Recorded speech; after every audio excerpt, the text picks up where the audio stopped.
సారంగాపూర్ మండలం పెంబెట్ల కోనాపూర్ బ్రిడ్జ్ వద్ద పనులు త్వరగా పూర్తి చేయాలని బ్రిడ్జ్ వద్ద గ్రామస్తులు ఆందోళన చేపట్టగా పలు ప్రభుత్వ కార్యక్రమాల నిమిత్తం అటుగా వెళ్తున్న జగిత్యాల ఎమ్మెల్యే డాక్టర్ సంజయ్ కుమార్ ఆందోళన చేస్తున్న గ్రామస్తులతో మాట్లాడి బ్రిడ్జ్ దగ్గర అప్రోచ్ రోడ్ త్వరితగతిన పూర్తికి కృషి చేస్తానని సంబంధిత ఈతో మాట్లాడారు. కాంట్రాక్టర్ తో ఫోన్ లో మాట్లాడి త్వరితగతిన పూర్తి చేయాలని, రాయకల్ మండల రామాజీపేట్ మహితాపూర్ బ్రిడ్జ్ వద్ద కూడా సమస్య ఉందని, పరిష్కారానికి కృషి చేయాలని, ప్రజలకు రవాణాదారులకు ఇబ్బంది లేకుండా చూడాలని ఆదేశించారు. ఈ సందర్భంగా ఎమ్మెల్యే హామీ ఇవ్వగా ఆందోళన విరమించారు గ్రామస్తులు. ఇప్పటికి 5 లక్షలు మంజూరు చేసి వర్క్ నడిచింది. పార్ట్ బిల్ కూడా తీసుకుంది సార్. బిల్లు స్లాబ్ వర్క్ తీసుకుంది సార్. ఇప్పటికి 3 ఏళ్ళు అవుతుంది సార్. మా రోడ్డుకు ఇది ఏంది గర్భిణులకు కానీ ముసలిళ్ళకి కానీ చాలా ఇబ్బంది అవుతుంది. దయచేసి రోడ్డు పనులు స్టార్ట్ చేయమని కలెక్టర్ గారు కూడా 2 సార్లు దృష్టి తీసుకుపోయినాం. కాంట్రాక్టర్ దృష్టి కూడా తీసుకుపోయినాం సార్. ఇప్పటికి ఎలాంటి లేదు సార్. ఇలా రోడ్ ఎక్కాల్సిన పరిస్థితి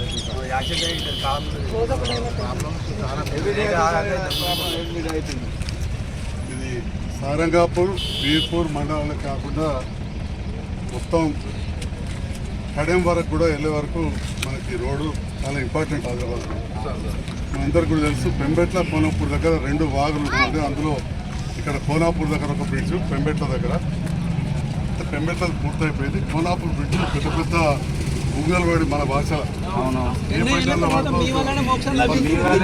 కాబట్టి మనము మీ అందరి కోరిక మేరకు, ప్రజల కోరిక మేరకు దాదాపు 5 కోట్ల రూపాయలతో బ్రిడ్జ్ అప్రోచ్ రోడ్ ఇబ్బంది ఉన్నది. దీని విషయంలో మీ అందరికీ కూడా తెలియజేసింది అంటే మొన్ననే రామాజీపేట బ్రిడ్జ్ దగ్గర ఇదే సమస్య ఉంది, మైతాపూర్ బ్రిడ్జ్ దగ్గర ఉంది, ఇక్కడ మన కోనాపూర్ బ్రిడ్జ్. 3 విషయాల్లో కూడా నేను అధికారులతో రివ్యూ చేయడం జరిగింది. తప్పకుండా చేస్తాం. అయితే ఈ బ్రిడ్జ్ దాంట్లో ఇక్కడ గ్రామస్తులకు ప్రత్యేకంగా తెలాలి. మీ ద్వారా, మీడియా ద్వారా దాదాపు ఒక వేరే ఆదిలాబాద్ జిల్లా వరకు కూడా ఈ రోడ్డు నుంచి వెళ్తాం. తెలిసేది ఏంటంటే ఈ బ్రిడ్జ్ దగ్గర కొద్దిగా సమస్య కరెంటు పోల్ ఒకటి, ట్రాన్స్ఫార్మర్, చెట్లది కూడా ఉంది. ఇది అతి త్వరలోనే మేము పరిష్కరింపజేస్తాం. మొన్ననే ఈ గారితో కూడా మీటింగ్ అయింది. మీ అందరూ కూడా త్వరగా ఏంటంటే యువత కొంత సమన్వయం పాటించాలి. పెద్దలు ఉన్నారు, మహేశ్వర వచ్చింది, యువత ఒకసారి వచ్చింది. ఈ ఆవేదన నాకు అర్థమైంది. ఎందుకంటే బ్రిడ్జ్ మంచిగా అయింది కానీ అప్రోచ్ రోడ్ కాలేదు. తప్పకుండా అది కూడా చేయిస్తాం. అదేవిధంగా పెంబెట్లలో కూడా పెద్దమ్మ గుడి రోడ్డు కోనసీమ కన్స్ట్రక్షన్స్ అనే వాళ్ళు టెండర్ వేసి ఆంధ్రాకు సంబంధించిన వాళ్ళకి నేను రాజకీయాలకు పోదలుచుకోవాలి. వాళ్ళు ఎవరు, నాగిరెడ్డి ఎవరు, తిరుపతి రెడ్డి ఎవరు అని మాట్లాడదలుచుకోవాలి. విధానం రకరకాల కారణాలు వాళ్ళు పని ఆపేసిండ్రు.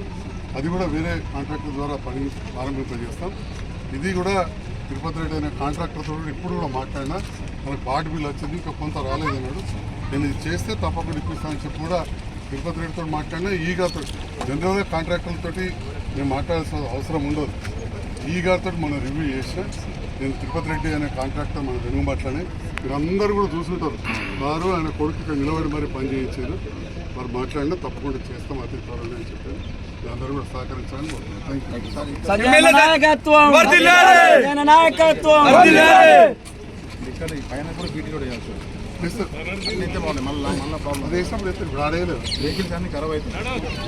ఎమ్మెల్యే సంజయ్ కుమార్ నాయకత్వం, ఎమ్మెల్యే సంజయ్ కుమార్ నాయకత్వం.